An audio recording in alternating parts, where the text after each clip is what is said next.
They could have gotten new cars and other things, but they gave up all those things to live into the vision that they believe God had given them. I can follow someone like that. In the late 1970s, a group of Calvin College alumni were deeply moved by the love of Jesus. They started the community of Living Waters. They had a men's house and a woman's house, and they were taking people in that were really struggling in life and ministering to them on a daily basis. We would drive through this neighborhood. We would drive through this neighborhood, the Roosevelt Park neighborhood. And I remember one particular Sunday riding through here, and John just said, we were stopped at a traffic light, he said, this is going to be the New Jerusalem. And I really think at that time that was a prophetic voice. And we prayed about where we could live in this city and make a difference. And we felt that the Lord was leading us to move into the Granville Avenue area. We had like 7 of us. We bought 2 homes on Stope. We bought one on London. And the idea was that we're going to minister to the adults in the neighborhood.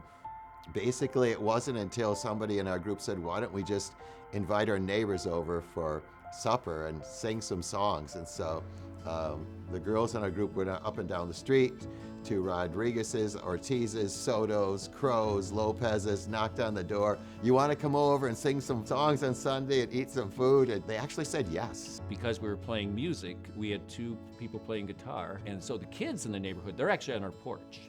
They're pushing against the screen door, they're looking inside, and they're really kind of wanting, what's going on in there? And until finally we just said, hey, these kids have got to have their own special night, you know. So Tuesday night became a night called Kid Power.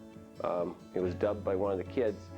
And originally we had Kid Power right in our house. They started gathering themselves, simply feeding and doing Bible study with children in the neighborhood who parents didn't have high-class jobs, didn't have the money. It is in the history of the school to have all of these different ethnicities and language and cultures in one place. And as it has continued, because it has worked so well, it continues to invite that and it continues to nurture that. And the kids kept coming. And they kept coming in droves. And so we would drive through the neighborhood with 2 vans and pick up kids. And it got to the point where it's just, we were overwhelmed. Pretty soon there were 75 kids coming to the house that I live in. We're using every room in the house to teach lessons, to feed, to sing, and whatever. Then 2 houses, 3 houses. And eventually we bought an office building on Granville Avenue. So we used the patients' rooms for classrooms, and that was Kid Power. The local school was ranked 3rd lowest in the state of Michigan. We just felt like we love these Kid Power kids.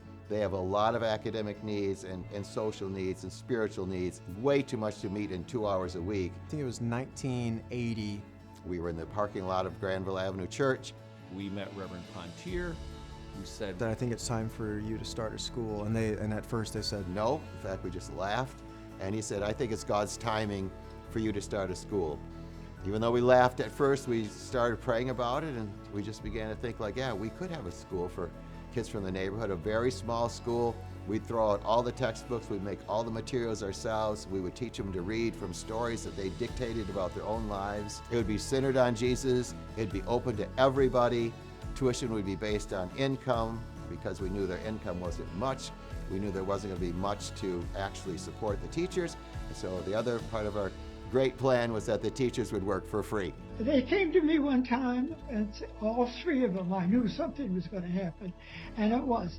They decided that they were going to start a school. when I started teaching here, and Nalene did, we did not take an income. We were living in community like the 2nd chapter of Acts. So we had people working at the bank down here on Granville Avenue. We had people working at Pine Rest. We had someone teaching at Grand Rapids Public Schools. One was a professor at Calvin. So all those incomes together, we shared that together. And that allowed us to get this school off the ground without paying the teachers. All summer long, we just couldn't find a building to actually have it in. We were really struggling with finding a building for the school.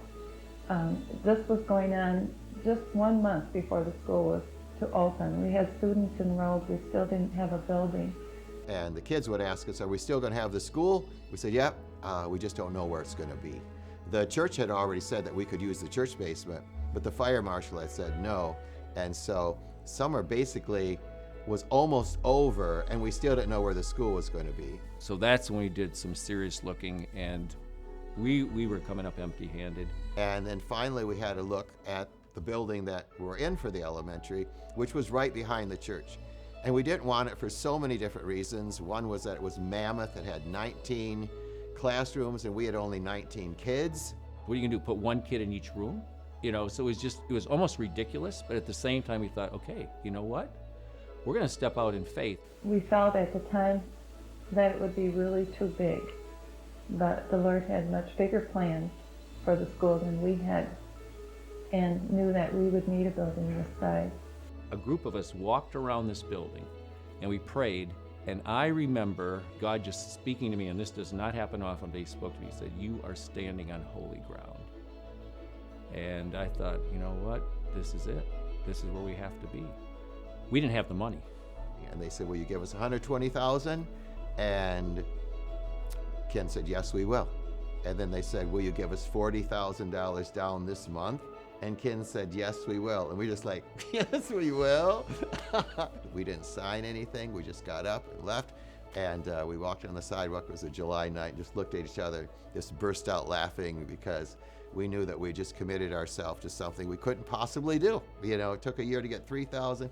How are we going to get $40,000 in the next couple of weeks? So Miss D, she actually sat down with a group of local business leaders in the area. She just told about the first year and the vision for what we could do with a Christ-centered education in Roosevelt Park.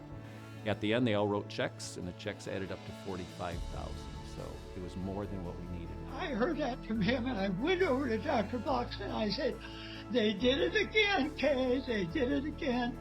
And right away John says, "And the Lord was with them," and that's why they were able to do it. It was our defining miracle that showed us that money wasn't going to stand in the way of what God was going to do here, and that he would meet our needs, and he'd even go beyond that. At that point, we knew we were going to be much bigger, and we slowly grew. We never dreamed of having middle school. We had kids who were leaving 6th grade, but they were out and tossed to the wind.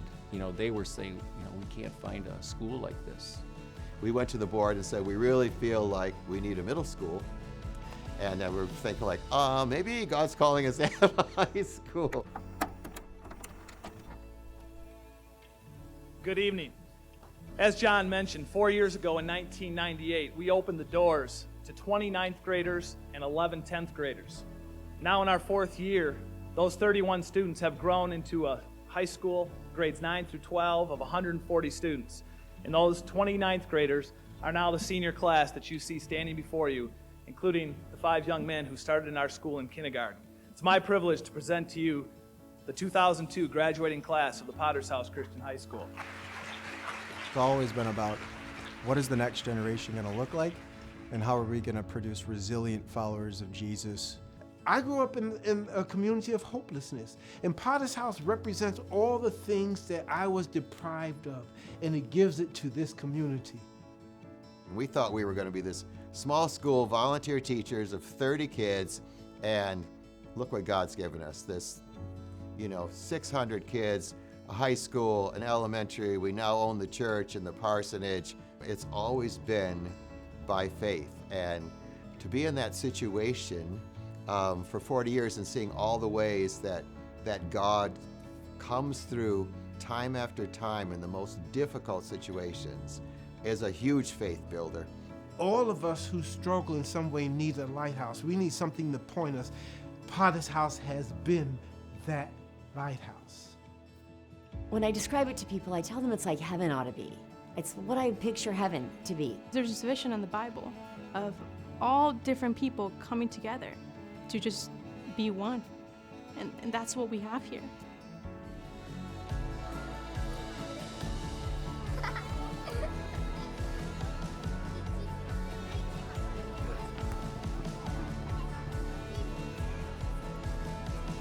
And it was all because of the Potter's House.